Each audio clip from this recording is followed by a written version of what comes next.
question we have all no doubt asked ourselves aloud or just quietly hundreds of times is, how can I motivate this particular employee? And that's exactly what we're going to talk about in this week's episode. Running a service business can be hard. It is not unusual for business owners in industries like contracting, home repair, auto repair, business-to-business services like janitorial, IT and accounting, and many others to feel overwhelmed by all the priorities facing them at any given time. Between addressing the needs of the customers, managing the employees, figuring out the financials, and getting processes in place, feeling like you're making significant progress on your business journey can be difficult. Welcome to Service Industry Success, hosted by Brian Harding. Each week, Brian will look at real-world strategies for building the business you are dreaming of, while also sharing tactics to get through some of the most frustrating parts of business ownership with a lot more ease. Let's get started. I doubt I'll have to explain this premise in depth very much. We've all experienced this too many times to count. You have an employee who you just can't seem to get on the ball or perform consistently or do the right thing when nobody's looking. Or you have an employee who you just wish would improve a little bit or improve in specific areas. Maybe you've promoted an employee to a leadership role and you can't quite get them to change their approach. That's not working when they're working with the team.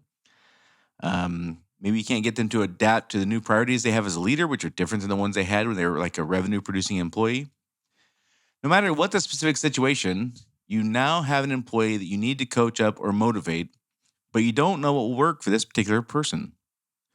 Most of the time, the conversation you're going to have with an employee will sound something like this, or maybe not for you, but you've certainly heard managers and employees have conversations like this. It could be for you as a business owner, you've heard it, you've done it. Certainly as an employee, we've all heard things like this. The manager says something like, "You went to the job site unprepared again. Why did you do that?" And the employee says something like, "Yeah, I'm really sorry. I don't know. I just forgot. I forgot to get the stuff I needed." And the manager says, "This is the second time you've done that this week. Do you know how much you're costing us with this crap? What is going on with you?" And the employee says, I know. I don't have a good answer. I just forgot. I don't know. It won't happen again. I promise." And the manager says something like, "It had better not. I'm getting tired of cleaning up your mess. And I'm getting tired of having the same conversation with you over and over and over again." The employee says, "Yeah, I know. I'm sorry." And that's it. Conversation over.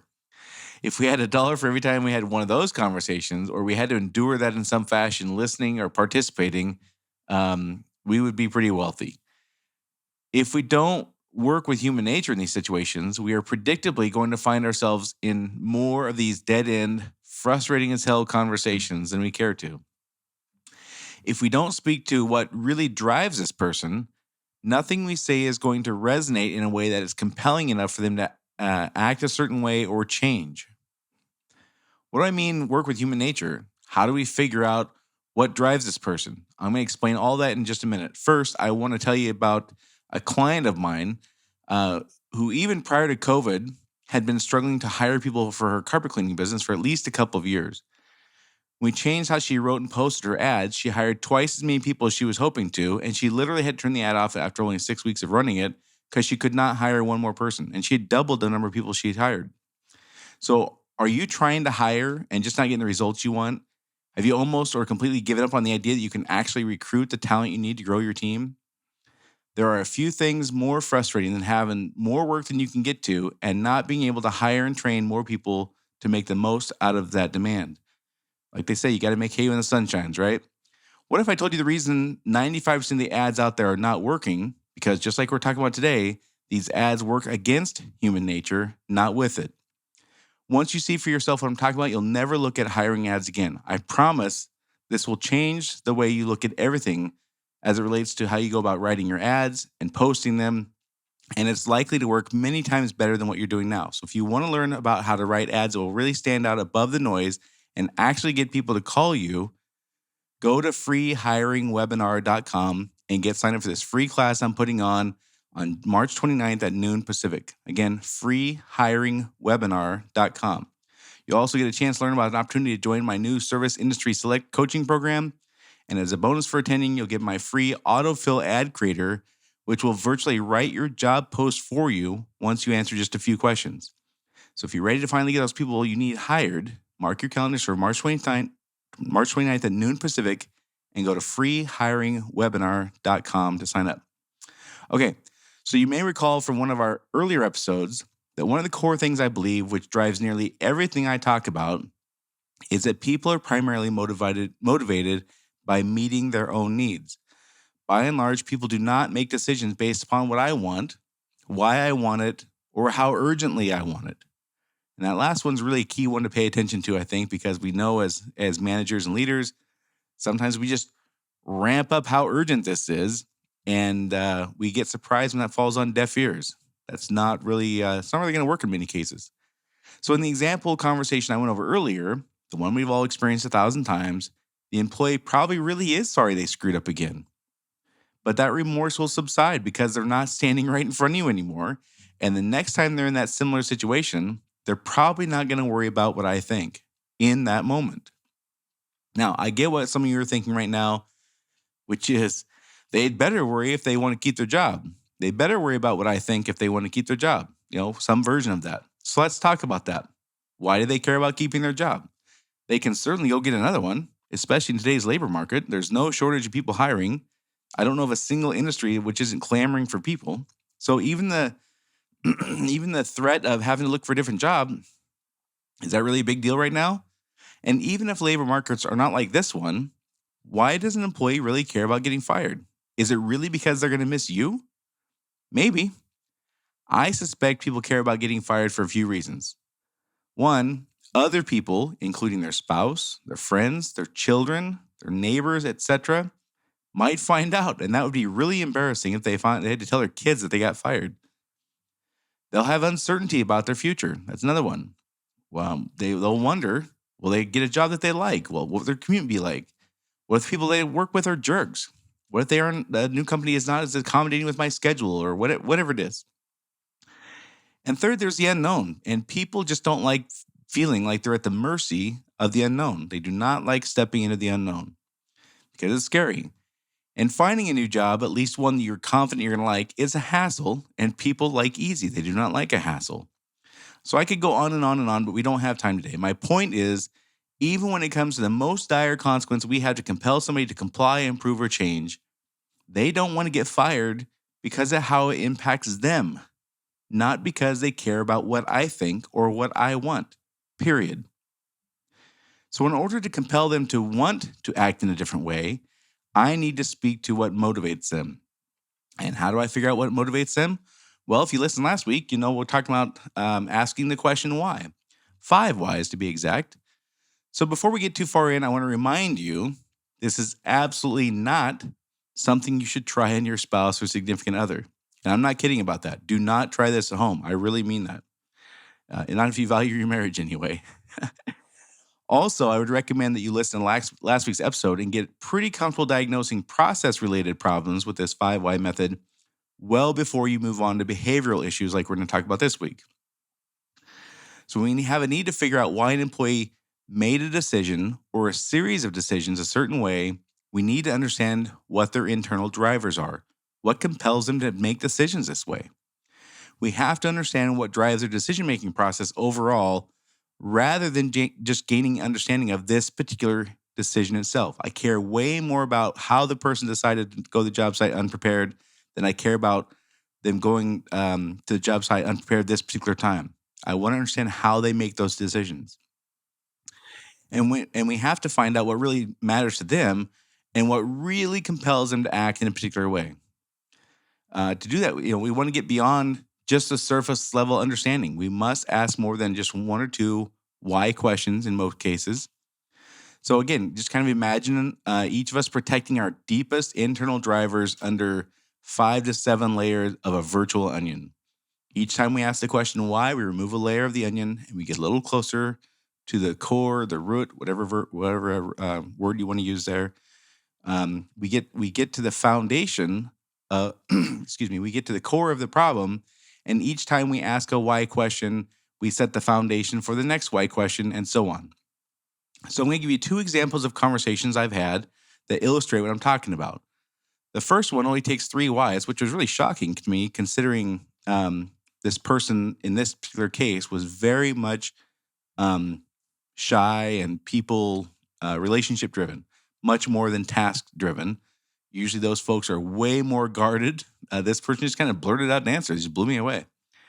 So any case, this one only took 3 whys, and in most cases that would be it would take 5. She just kind of jumped ahead of things and blurted out an answer. The second example I'm going to give you kind of takes a turn, which required a bit of a reset. So it really took 2 sets of 5 why processes to get to the root. So let's just start with the first one. The comment was, I like a harmonious environment. So the first obvious question to figure out what the real drivers for this person are, how they go about making decisions, what are the most important things to them as they consider making decisions. The first obvious question is, why do you like a harmonious environment? And the answer was, because I like everyone to get along. Okay, well, we haven't really gained anything yet, right? The second layer sounds a lot like the first layer. So the next question was, well, why do you like everyone to get along?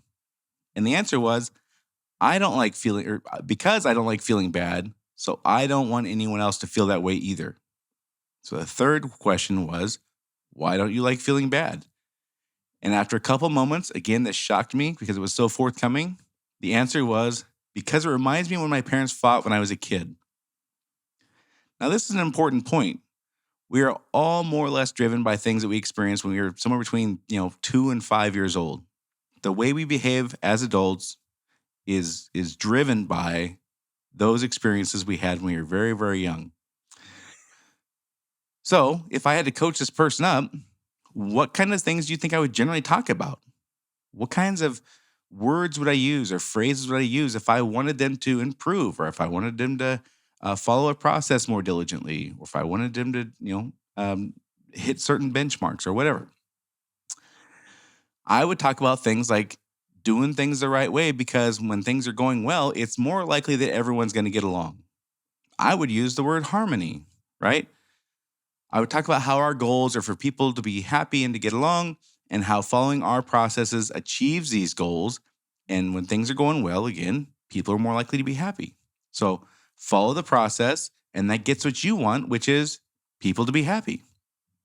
So super simple example, without having the ability to get into details on certain scenarios, and obviously wanting to protect people's identities and stuff like that. You have to keep things fairly generic, but super simple example of the kinds of things I was talking about based on those answers. The next example is a little longer. It was a completely different personality type, much more process driven than people driven for sure. And it started with the statement, I just want everyone to follow the rules. Again, the obvious first question is, why do you like everyone to follow the rules? Answer, because rules are important. Now, notice the vagueness. This answer tells me absolutely nothing more than I already knew. So, again, that's why it takes 5 times, because sometimes people just have to exhaust. You're going to hear in a minute, you're going to hear an example of somebody just exhausting different ways of saying the same thing, and then they have to move on to the next level. And you're kind of going to hear that here in a minute. But so it's not unusual for the first, second, or even third layer to all sound like very similar. So why do you like everyone to follow the rules? Because rules are important. All right. Why are rules important? Answer, because if there's no rules, there's no order. Okay. Well, why is order important to you? Answer, because order creates structure. All right. Question, and why is structure important to you? Answer, because when you have structure, you can make sure nothing important is missed. Question, why is not missing things important to you? Now, you may be listening to yourself right now and saying, that's a dumb question, Brian. Obviously, not missing things is important. The answer to this question is obvious. Now, that may be, but the point of this exercise is not to agree on whether or not it's important to be diligent. The point is to understand what really drives this person, which we're about to learn. So the answer to my question, why is not missing things important to you, was, when things aren't missed, you can trust that they're being done right. So now we're on to something. The first few answers were just variations of the same idea, rules, structure, and order. But now we're really getting somewhere. The word trust is an important word. So my question was, do you find it easy to trust people to do a job the right way? Answer, no. Question, why not? Answer, because it's faster for me to just do it, and I've gotten accustomed to just doing things myself. Question, would you say that you prefer to do things yourself? Answer, yeah, I guess so. Question, why do you think you prefer to do things yourself? Answer, to make sure things are done right. Question, why do you feel that the only way things can be done right is for you to do them yourself? Answer, because I've been let down too many times. I just trust myself more. Question, why do you trust yourself more? Answer, because I don't like being disappointed. And that was kind of said with a resignation and a relief that kind of happens at a certain point with this conversation where they just kind of like, they let their guard down a little bit. You can just tell that they're like, okay, it's the game is up. We're not, we're going to have to get to the core of this. So the answer, when I asked the question, why do you trust yourself more? The answer was kind of like, because I just don't like being disappointed. And you could just hear the relief, the resignation, the kind of, I'm glad we're past this point or to this point. And also like we were going to get here. So I might as well just give in. There's kind of maybe some of that too. But they just you'll kind of hear that relief. Anyhow, moving on. Question, why don't you like being disappointed? Answer, because getting disappointed sucks. And it even hurts if you really trust someone. Well, that was a long road, but we finally got there. We finally got to what drives this person. And again, this is a task-oriented person talking about how things hurt when you get hurt, when you trust somebody and they disappoint you. That's a pretty important thing to pay attention to, I think. So in the future with this employee, if I had to coach them up, if I had to help them understand the importance of something, what are the kinds of things you think I would talk about? Well, I would talk about trust. I would talk about not disappointing others because it sucks to disappoint people. I would talk about not letting people down who trust you. I would talk about structure, order, and rules. That we hit three of those things. And I would talk about doing things the right way. These are all their words. And these are the things that matter to them. When I ask them just open-ended why questions, this is the path they go down. So it's important to remember that setting the table for these conversations to be effective, it's important to remember that setting the table for these conversations to be effective is the most important thing probably. Again, if they're not honest and forthcoming, this is a complete waste of time. It's a massive waste of time, and you might actually do more damage than good. So if the mood and the environment do not encourage honesty and being forthcoming, they're not going to be honest and forthcoming. And this is all just, again, it's all just a moot point. So, it's important to pay attention to their tone, posture, body language. All those things matter tremendously. If you just sit back with your arms folded and an accusatory tone and fire off a series of, well, why'd you do this? And why'd you do that? And why is this important? Why does that matter? Those kinds of questions with that kind of tone and that kind of body language and that kind of environment, you can create a massive problem. And you may never regain their trust again. You might actually lose their trust to the point where you just can't get it back. So again, it's really important, I think, to learn on the 5 whys on process stuff and then graduate to 5 whys on behavioral stuff and learning how to drive, what drives people so you can motivate them. Because it's just, you're going to get into emotional things where process related stuff is not really emotional so much. This can be volatile. You're going to get questions or you're getting answers sometimes that you're not going to be prepared for. I promise that. So, the most important thing to remember, like many of the things I talk about, people do what they do because of how it impacts them, period. We like to think because we're people too, and we like things and we make decisions on how things impact us. We kind of operate as business owners and leaders and managers as if people really care about what I think or why I want things or how urgently I want it. They don't. They care about how it impacts them. If it's really urgent to the boss and I don't do it and I screw it up, there's consequences for that. Those are what I care about. I don't care that he's jumping up and down screaming about this thing that hasn't happened right for 25 days and he's still pissed about it. That's not what it is. It's the impact it has on me if I have to explain to my wife that I got fired. If my kids open the mail and they see that I got suspended for 3 days. Those are the things that matter to me if I'm the employee. So We just have to keep in mind, people do what they do because of how it impacts them, period. They're either chasing a feeling they like or avoiding a feeling they don't like. That's it. It really comes down to that in many cases. So in order to compel them to want to act in a different way, I need to speak to what motivates them. Being really adamant about something that I want because of how it impacts me is generally a waste of time. It's much easier to spend a little bit of time. I mean, these conversations are 10-minute conversations. These are not, 3-hour conversations. But once you learn like what makes people tick, then first of all, they're super appreciative that you get them. Like that's what everybody wants in life, it seems like, is just to be understood and people to value them and appreciate them. Well, if you're speaking their language, you're showing that you value them and appreciate them. And if you can demonstrate ability to have that flexibility and speak to different people differently based upon their needs, but get everybody heading in the same direction, like what more could you want? What more could they want? Right? So again, just imagine each of us having this protection layer, this 5 to 7 layers of protection around the things that really drive us. We don't generally walk around talking about things that happened when we were 3.5 years old, and that's why I make decisions. In many cases, people don't even know this stuff themselves. They're going to learn this stuff as you go, just like you are in many cases. It's really interesting and I don't want to say fun, but it's just interesting. I guess we'll just stick with that word. Anyhow, so we have this core system that drives how we make decisions, and we have this layers of stuff over it that like hides it and shields it, and we just peel back that onion. So each time we ask a question why, we remove a layer of the onion and get the foundation for the next why question, and so on.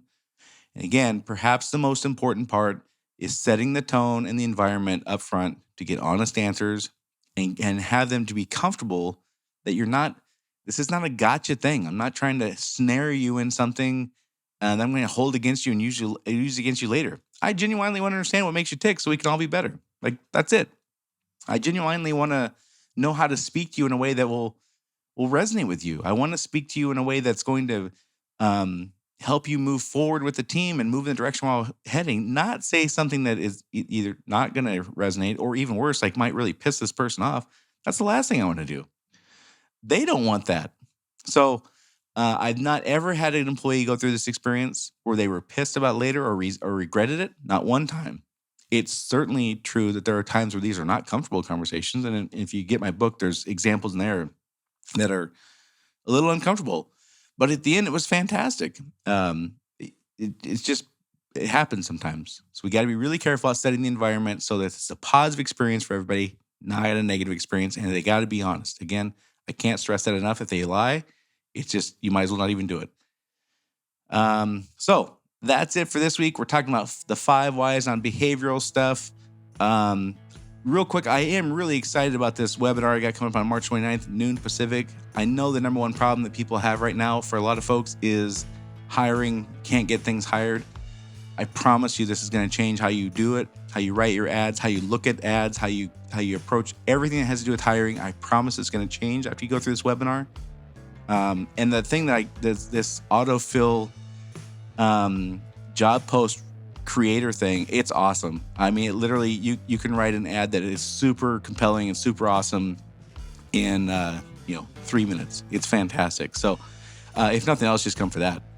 Anyhow, again, that's March 29th at noon. I really hope you guys can make it to that. freehiringwebinar.com is where you can sign up for that thing, and it's going to be fantastic. So anyhow, that's it for this week, and I will see you all next week.